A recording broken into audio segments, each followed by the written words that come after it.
صلی اللہ علی محمد صلی اللہ علیہ وسلم۔ اعوذ باللہ السمیع العلیم من الشیطان الرجیم، بسم اللہ الرحمن الرحیم، والصلاۃ والسلام علی رسولہ الکریم۔ بخاری شریف کا باب الوضوء جاری ہے، اور آج اس میں اگلے باب کا ہم آغاز کریں گے، لیکن اس سے پہلے جو پچھلا باب ہم نے پڑھا تھا مسح کے بارے میں، اس میں آخری حدیث ہم نے یہ پڑھی تھی کہ نبی کریم صلی اللہ علیہ وسلم نے امامہ پر مسح کیا۔ یہ ایک روایت تھی، حضرت امام اوزاعی رحمۃ اللہ علیہ سے یہ روایت تھی۔ تو اس پہ یہ سوال آیا تھا کہ اگر مسح پر امامہ پر مسح کیا نبی کریم صلی اللہ علیہ وسلم نے، تو کیا خواتین بھی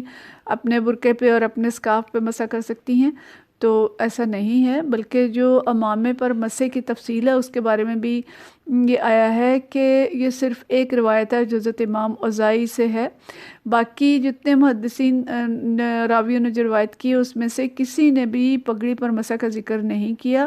اس لیے کہتے ہیں کہ یہ روایت جو ہے یہ خبر واحد ہے، ایک ہی خبر ہے، اور اس سے ثابت نہیں ہوتا کہ پگڑی پر مسح کیا جائے۔ اصل میں بات یہ تھی کہ نبی کریم صلی اللہ علیہ وسلم نے اپنے سر سے پگڑی اتاری اور سر کے چوتھائی حصے کا مسح کیا، اور پھر نبی کریم صلی اللہ علیہ وسلم نے اپنے سر پہ جب پگڑی برابر کی تو جو راوی ہیں ان کو یہ خیال ہوا کہ شاید نبی کریم صلی اللہ علیہ وسلم نے پگڑی پر مسح کیا ہے، حالانکہ وہ مسح امامے پر نہیں تھا بلکہ سر پہ ہاتھ پھیر کے تو سر پہ آپ نے امامہ رکھ لیا تھا۔ بہرحال اس لیے اس سے ہم یہ نہیں لے سکتے کہ خواتین یا مرد بھی اس طرح سے مسح کر سکتے ہیں، بلکہ اگر کسی نے اس کی تشریح کی ہے تو یہ لکھی ہے کہ ٹھیک ہے، پہلے وہ چوتھائی سر پہ مسح کریں اور اس کے بعد امامے پہ مسح کریں تو وہ مسح ہو جائے گا۔ مطلب یہ ہے کہ روایت اس میں اختلاف ہے، لہٰذا اس سے کوئی مسح جو ہے اس طرح ثابت نہیں ہوتا۔ پھر جو اس میں حدیث نمبر 203 ہے، یہ بھی ہم پیچھے پڑھ چکے ہیں کہ پاؤں دھو کے داخل کیے جائیں موضوع کے اندر تو اس پہ مسح ہوگا۔ آج ہم 5 احادیث ہیں، تو ہم ان احادیث کو پہلے دیکھ لیں گے اور پڑھ لیں گے، پھر ان کی مختصر تشریح کریں گے۔ اس میں سے بھی ایک حدیث اس کو میں نہیں پڑھوں گی کیونکہ وہ ریپیٹیشن ہے، دہرائی ہے۔ تو یہ جو باب ہے، یہ باب ہے من لم یتودع، جس نے وضو نہ کیا، من لحم شاۃ والسویق، کہ بکری کا گوشت کھا کے یا ستو کھا کے، وَأَكَلَ ابو بکر و عمر و عثمان رضی اللہ عنہم فلم یتودعوا، کہ حضرت بکر صدیق، حضرت عمر، حضرت عثمان رضی اللہ تعالیٰ عنہم نے گوشت کھایا اور وضو نہ کیا۔ باب یہ ہے کہ کیا آگ پر پکی ہوئی چیز کھانے سے وضو لازم ہے؟ تو اس کی میں تھوڑی سی شروع میں تعارف اس کا یہ کرا دوں کہ بعض احادیث ایسی ہیں جن کے اندر یہ آیا ہے کہ آگ پر پکی ہوئی چیز کھانے کے بعد وضو کرنا چاہیے، اور بعض صحابہ اس میں بہت شدت برتتے تھے اور وہ لازماً گوشت یا کوئی اور پکی ہوئی چیز کھانے کے بعد نیا وضو کر کے نماز پڑھتے تھے، اور ان میں حضرت عائشہ رضی اللہ تعالیٰ عنہ بھی شامل ہیں، حضرت ابو ہریرہ رضی اللہ تعالیٰ عنہ اور کچھ اور دوسرے صحابہ کرام بھی ہیں۔ لیکن اس میں جو تفصیل ہمیں ملتی ہے وہ یہ ہے کہ یہ شروع میں تو ایسا تھا کہ آپ صلی اللہ علیہ وسلم نے ایسا حکم دیا تھا، بعض حدیث کے اندر یہ ہے، لیکن آخر میں آ کے یہ حکم جو ہے یہ منسوخ ہو گیا تھا۔ امام ترمذی جو ہیں وہ یہ فرماتے ہیں کہ نبی کریم صلی اللہ علیہ وسلم کا آخری دنوں کا یہ عمل ہے کہ آپ نے آگ سے پکی ہوئی چیز کھانے کے بعد وضو کی تجدید نہیں فرمائی، اور یہاں پہ اگر کوئی وضو بعد میں کیا ہے تو اس سے لغوی وضو مراد ہے، لیکن اصل میں اس سے کلی کرنا اور اپنے ہاتھ دھونا مراد ہے۔ تو امام بخاری نے یہ باب باندھا ہے، اور اس میں بھی نا بعض علماء کا یہ اختلاف ہے کہ اونٹ کا گوشت کھانے کے بعد وضو کرنا چاہیے، لیکن تینوں ائمہ کرام جو ہیں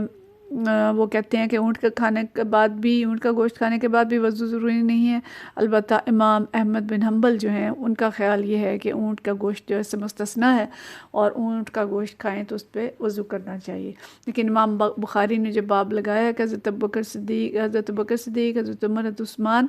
انہوں نے گوشت کھایا اور وضو نہیں کیا، گویا 3 اکابر صحابہ ہیں، اور انہوں نے اگر وضو نہیں کیا تو اس سے ثابت ہوتا ہے کہ گوشت کھا کے وضو کرنے کی ضرورت نہیں۔ اب آگے وہ حدیث لاتے ہیں، حدیث نمبر 204 ہے، اور یہ حدیث ہے حضرت عبداللہ بن عباس رضی اللہ تعالیٰ عنہ سے، ان عبداللہ بن عباس رضی اللہ تعالیٰ عنہ ان رسول اللہ صلی اللہ علیہ وسلم اکل کتف شاتن کہ نبی کریم صلی اللہ علیہ وسلم نے بکری کا شانہ کھایا، ثم صلی پھر نماز پڑھی، ولم یتودع نماز پڑھی لیکن نیا وضو نہیں کیا۔ اگلی حدیث جو ہے یہ حدیث ہے حضرت عمر بن امیہ رضی اللہ تعالیٰ عنہ سے، ان اباہ اخبرہ، وہ کہتے ہیں کہ مجھے میرے والد نے یہ خبر دی،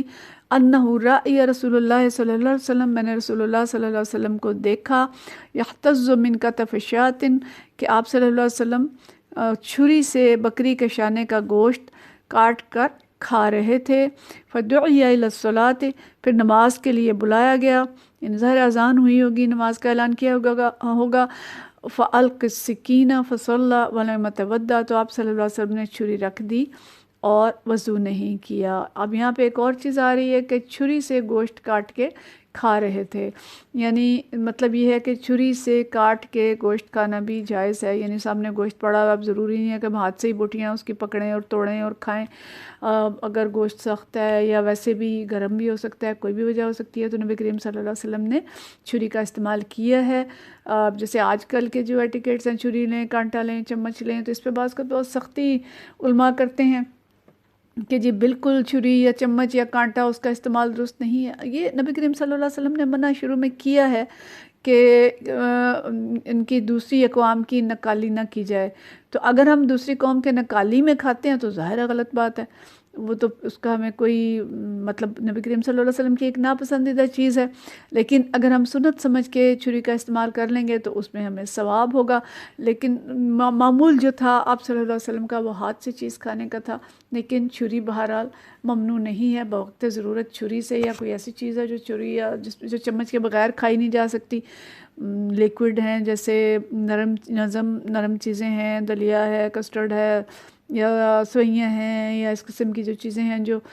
نرم ہوتی ہیں اور وہ ظاہر ہاتھ سے نہیں کھایا جا سکتی ہیں، ہماری غذائیں اس طرح کی ہیں، تو اس وقت ظاہر چمچ کا استعمال جو درست ہے، اور اس کے علاوہ بھی کھایا جا سکتا ہے، لیکن افضل جو چیز ہے وہ نبی کریم صلی اللہ علیہ وسلم کا ہاتھ سے کھانا ہے۔ لیکن اصل چیز نیت ہے، اگر سنت پر عمل کی نیت ہوگی کسی بھی معاملے میں تو ظاہر ہے اس کا ثواب ہوگا، اور اگر نیت یہ ہے کہ جی درست نہیں ہے جی ہاتھ سے کھانا، اور کیا یہ طریقہ ہے اور سب اچھے نہیں لگتے، اور ان کو کفار کی نکالی میں یا اپنی چدھراہٹ میں ایک کام کریں گے تو وہ ظاہر ناپسندیدہ ہے، نیت پہ اصل معاملہ ہے۔ اس سے اگلی حدیث جو ہے وہ بھی اسی موضوع کی ہے، اور یہ ہے من مضمضہ من السویق ولم یتودع کہ جس سے ستو کھا کر صرف کلی کی اور وضو نہ کیا۔ یہ حدیث ہے حضرت سوید بن نعمان رضی اللہ تعالیٰ عنہ سے، اخبرہ وہ خبر دیتے ہیں انہ خرج مع رسول اللہ صلی اللہ علیہ وسلم کہ میں رسول اللہ صلی اللہ علیہ وسلم کے ساتھ نکلا عام خیبر، کہ جو خیبر کا سال تھا جب خیبر فتح ہوا تھا اس وقت کی یہ بات ہے، حتیٰ اذا کانوا بالصحباء حتیٰ کہ آپ صلی اللہ علیہ وسلم صاحبہ کے مقام پہ پہنچے، وہی ادنا خیبر، اور خیبر کے قریب تھا، فصلی العصر پھر آپ صلی اللہ علیہ وسلم نے عصر کی نماز پڑھی، ثم دعا بالازواد پھر آپ صلی اللہ علیہ وسلم نے لوگوں کو حکم دیا کہ جتنے زاد ہیں، یہ ازواد ہے زاد کی جمع، جو ہم کہتے ہیں نا زاد راہ، تو جتنے ازواد یعنی جو کچھ آپ لوگوں کے پاس ہے کھانے پینے کا وہ سب ایک جگہ پہ جمع کر دیں۔ فلم یؤت الا بالسویق تو کیا ہوا کہ ستو کے سوا کچھ نہ ملا، کچھ لوگوں کے پاس بس ستو تھے جو انہوں نے لا کے حاضر کر دیے، فامر بالسریہ تو آپ صلی اللہ علیہ وسلم نے ان کو ترک کرنے کا حکم دیا، فاکل رسول اللہ صلی اللہ علیہ وسلم واکلنا تو رسول اللہ صلی اللہ علیہ وسلم نے کھایا اور ہم سب نے کھایا، ثم قام الی المغرب پھر آپ صلی اللہ علیہ وسلم مغرب کی نماز کے لیے کھڑے ہو گئے، فمضمضہ پھر آپ صلی اللہ علیہ وسلم نے کلی کی، ومضمضنا اور ہم سب نے کلی کی، ثم صلی ولم یتودع پھر آپ صلی اللہ علیہ وسلم نے نماز پڑھی اور وضو نہیں کیا۔ تو موضوع یہ بھی وہی ہے کہ ستو کھائے اور ستو کھا کے کلی کی، وضو نہیں کیا۔ اس میں جو اضافہ ہے وہ یہ کہ جو زیادہ راہ تھا، جو کچھ کھانے پینے کی چیزیں تھیں وہ آپ صلی اللہ علیہ وسلم نے حکم دیا کہ سب اکٹھی کریں، تو سب نے اکٹھی کر دیں۔ تو یہاں سے مسئلہ یہ نکلتا ہے کہ اگر سفر میں ہیں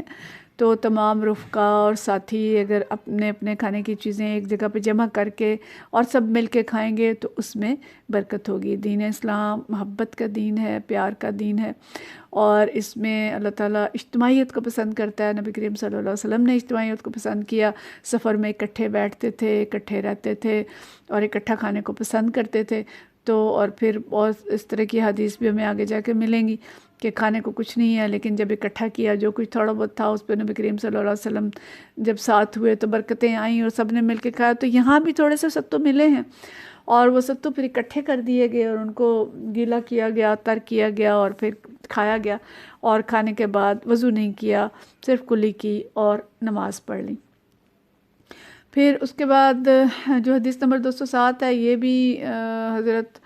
میمونہ رضی اللہ تعالیٰ عنہ سے روایت ہے، ان نبی صلی اللہ علیہ وسلم اکل عندها کتفا ثم صلی ولم یتودع۔ حضرت میمونہ رضی اللہ تعالیٰ عنہ فرماتی ہیں نبی کریم صلی اللہ علیہ وسلم نے میرے ہاں بکری کا بھنا ہوا شانہ کھایا، اس کے بعد پھر آپ صلی اللہ علیہ وسلم نے نماز پڑھی اور وضو نہیں کیا۔ اگلا باب ہے یہ بھی اسی بارے میں ہی ہے، حل یمدمض من اللبن، کہ اگر کسی نے دودھ پیا ہے تو کیا وہ اس کے بعد کلی کرے گا کہ نہیں۔ اور یہ حدیث بھی حضرت ابن عباس رضی اللہ تعالیٰ عنہ سے ہے، ان رسول اللہ صلی اللہ علیہ وسلم شرب لبنا، نبی کریم صلی اللہ علیہ وسلم نے دودھ پیا، فمضمض، پھر کلی کی، وقال، اور فرمایا، ان لہ دسمن، کہ اس کے اندر جو ہے وہ چکنائی ہے۔ اور تابعہ یونس و صالح بن کیسان عن الزہری، تو اس حدیث کو جو ہے اس کی مطابقت کی ہے یونس اور صالح بن کیسان سے، امام زہری سے، انہوں نے اس کے مطابق یعنی انہوں نے بھی اس حدیث کو بیان کیا ہے۔ تو یہ تمام حدیث ہیں جو ملتی جلتی ہیں، اور ان حدیث کے اندر جو بات ہمیں مل رہی ہے تین چیزیں آ رہی ہیں کہ نبی کریم صلی اللہ علیہ وسلم نے گوشت کھایا اور ستو کھائے، اور پھر اس میں جو آ رہا ہے کہ دودھ پیا، اور یہ سب چیزیں کھانے کے بعد وضو نہیں کیا، کلی کی اور نماز پڑھ لی۔ اچھا، اب جو چیز سمجھنے کی ہے، اب ایک تو میں نے شروع میں وضاحت کر دی تھی کہ جو شروع کا حکم تھا کہ بھئی گوشت پکی ہوئی چیز، آگ پر پکی ہوئی چیز کھانے کے بعد نبی کریم صلی اللہ علیہ وسلم نے بعض اوقات وضو کا حکم دیا تھا، اور پھر اس کے بعد آخر میں آ کے یہ جو حکم تھا یہ منسوخ ہو گیا اور کہا گیا کہ آگ پہ پکی ہوئی چیز کھانے کے بعد بھی نماز پڑھ سکتے ہیں، نیا وضو ضروری نہیں ہے۔ لیکن ہمیں جو چیز مل رہی ہے کہ نبی کریم صلی اللہ علیہ وسلم نے کلی کی، تو اس میں اصولی بات یہ ہے کہ کچھ بھی کھائیں تو بہتر ہے کہ نماز پڑھنے سے پہلے کلی کر لیں، کیونکہ گوشت اگر ہوگا تو اس کے ذرے بھی منہ میں ہوں گے، اور ستو یا اس قسم کی جو خشک چیزیں ہیں جیسے ناریل ہے یہ بھی دانتوں کے اندر رہ جائے گا، ستو ہے تو وہ بھی رہ جائے گا، سونف کھانے کی عادت ہوتی ہے بعض لوگوں کو، وہ اگر کھائیں گے تو وہ بھی منہ کے اندر رہ جائے گی، دانتوں کے اندر ذرے رہ جاتے ہیں۔ تو ایسی کوئی بھی چیز ہو تو اس سے پہلے کلی کر لینی چاہیے، کیونکہ اس کے ذرے نماز میں خلل اندازی کریں گے۔ دانتوں کے اندر جو چیز رہ جائے گی دھیان اس کی طرف ہوگا، زبان بار بار ادھر جائے گی، اور اگر اس طرح کوئی خاص ذائقہ ہے وہ ذائقہ بھی اگر منہ میں رہ جائے گا تو تب بھی دھیان اس کی طرف جائے گا، اور نماز کا خشوع جو ہے وہ ان چیزوں سے متاثر ہوتا ہے۔ تو وضو کا حکم اگرچہ نہیں ہے، لیکن یہ کہ خشوع کے لیے بہتر یہ ہے، اور یہ نماز کی یکسوئی کے لیے کہ کلی کر لی جائے۔ اب اس میں بھی علماء یہ کہتے ہیں کہ اس میں وضو جو کلی ہے یہ واجب نہیں ہے، یعنی ایسی لازم نہیں ہے کہ ضرور کی جائے، لیکن مستحب ہے، یعنی اچھی بات ہے، اور ظاہرہ سنت بھی ہے کہ جیسے نبی کریم صلی اللہ علیہ وسلم نے ستو کھا کے بھی کلی کی، اور بعض دوسری حدیث میں آتا ہے کہ گوشت کھا کے بھی کلی کی، اور دودھ پینے کے بعد جو خاص طور پہ کلی کی ہے اس کے بعد آپ نے فرمایا کہ ان لہ دسمن، کہ اس کے اندر ملائی، اس کے اندر چکنائی ہے۔ اب دسمن کے بارے میں یہ لکھا گیا کہ دسمن جو ہے یہ ملائی کی قسم کی چکنائی ہے جو زبان اور دانتوں کے اطراف میں چپک جاتی ہے، اور ظاہر ہے پھر زبان جیسے ہمیں اچھی طرح سے معلوم ہے کہ جو چیز چپکی ہوئی ہوتی ہے بار بار اس کی طرف دھیان جاتا ہے اور زبان ادھر جاتی ہے، تو اس سے انسان اچھی قرات نہیں کر سکتا، نماز میں خلل آتا ہے، توجہ میں خلل آتا ہے، تو اس لیے دودھ پینے کے بعد بھی کلی کرنا جو ہے وہ بہتر ہے، اور اس طرح کی کوئی بھی چیز کھائی جائے تو اس کے بعد کلی کر لینی چاہیے، البتہ وضو ضروری نہیں ہے۔ اور جیسے میں نے آپ کو بتایا کہ بعض صحابہ کرام جو ہیں وہ وضو بھی کرتے تھے، لیکن حکم ایسا نہیں ہے کہ ضرور وضو کیا جائے، اس میں صرف کلی کر لینا، ہاتھ دھو لینا۔ اور بعض علماء نے یہ بھی لکھا ہے کہ جو یہاں پہ وضو کا ذکر آیا ہے، اس سے مراد بھی مکمل وضو نہیں ہے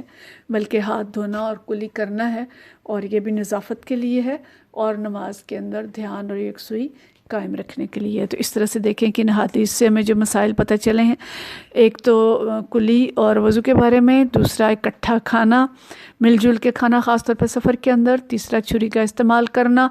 یا کھانے کے دوران چھری، کانٹا، چمچ کوئی بھی چیز اس طرح کی استعمال کی جا سکتی ہے، اور ایک چیز جو ہے کہ چکنائی والی چیز کھا کے تو وضو کرنا بہتر ہے. تو اللہ تعالیٰ ہم سب کو ان حدیث پہ عمل کرنے کی توفیق عطا فرمائے اور علم حدیث کو ہمارے لیے نافع بنائے اور آخرت میں توشہ بنائے. وآخر دعوانا ان الحمدللہ رب العالمین.